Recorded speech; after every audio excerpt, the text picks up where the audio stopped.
After winning independence from Spain in 1821, Mexico attempted to control its northern territories, which included Texas. Like Spain, Mexico encouraged American citizens to settle in the region. By 1830, however, Mexico had grown concerned about the large number of Anglo immigrants. Conflicts between Mexicans and Anglos developed into a war in 1832. Then, in 1836, Texas declared itself independent, formed the Republic of Texas, and was recognized by the United States. In 1769, Spain controlled Alta California, the land that is now California, Nevada, and northern Arizona. Spain had encouraged settlers and missionaries to colonize the region, and the Franciscans built 21 missions throughout the area. After Mexico gained independence, it seized the Franciscan missions and divided their lands into vast areas for raising cattle, horses, or sheep. Meanwhile, Anglo influence in Alta California steadily grew. In 1846, just before the outbreak of the Mexican-American War, Anglo settlers in the Sacramento Valley declared their area of California to be an independent republic. Their brief rebellion, called the Bear Flag Revolt, demonstrated the American people's continued support for the expansion of the United States to the Pacific Ocean.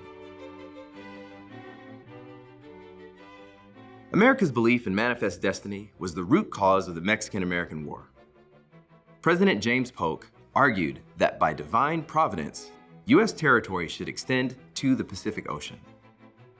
In 1845, the United States annexed Texas and admitted it into the Union by the end of the year, although Texas's boundary with Mexico was still in dispute.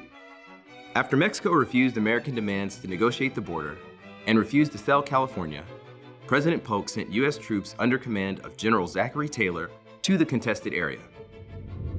In early May, Mexican troops crossed the Rio Grande and engaged with U.S. troops under Taylor's command.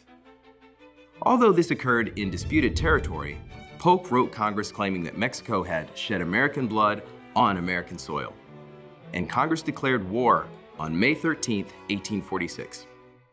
American troops invaded Mexico, and for the next 2 years occupied what are now California, New Mexico, northern Mexico, and even Mexico City in 1847.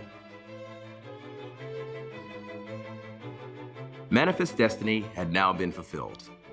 The United States extended all the way to the Pacific Ocean.